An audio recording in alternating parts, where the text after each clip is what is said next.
और मैं तो यही कहूंगा कि शादी के समय एक दिन का ही सही, पर पतिव्रत कथा सुननी चाहिए, पत्नी व्रत कथा सुननी चाहिए।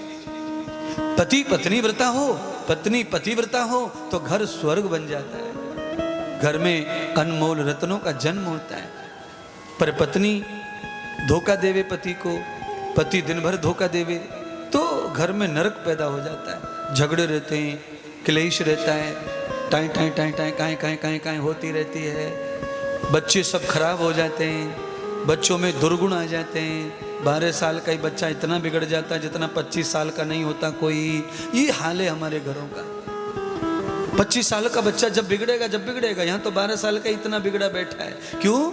क्योंकि घर के क्लेश के कारण, घर के उद्दंग के कारण, घर के गंदे लोगों के कारण, और घर में माता पिता के रूप में लुच्चे मिले हैं, गुंडे मिले हैं माता पिता के रूप में। इसलिए बच्चों का बुरा हो रहा है। केवल बच्चों का कोई दोष ऐसा नहीं है, बच्चों के ऊपर जितना अतिक्रमण हो रहा है बुराइयां को, वो माता पिता का दिया हुआ प्रसाद है। मैं बच्चों को दोष नहीं देता, मैं तो माता पिताओं को दोष दूंगा, क्योंकि ये सारा मटेरियल वहीं से आया है, ये सारा प्रॉब्लम वहीं से आ रहा है। इतने निकम्मे हो गए हैं कि बेशर्म होकर के जीवन जीते हैं। बच्चे कैसे शर्मदार बने, हद पार कर देते हैं बच्चों के सामने, हद पार कर देते हैं। ओहो मेरे प्रभु राम, राम जी ने सीता जी को 14 साल तक व्रत करने के लिए अनुसुईया के पास भेजा। अच्छा एक बात बताइए, आप सब लोग बताइए, कितने लोग ऐसे गरीब हैं हमारे भारत में जो झोपड़ी में रहते हैं और बच्चों की लाइन लगा रखी है? बोलिए, आंधी आ जाए तो घर नहीं रहता, उड़ के किसी कोने में पहुंच जाता है। जोर से रात में बरसात आ जाए तो पेड़ों के नीचे घुसते बैठते नालायक। पर गुड्डू, सुनीता, पुड़िया, सुड़िया नाम भी पंडितों पे खत्म हो गए, ऐसे नाम रखते महाराज। ये हाल है, बताओ। बोलिए, ये दुनिया कर क्या रही है, हो क्या रहा है, ये तो समझो।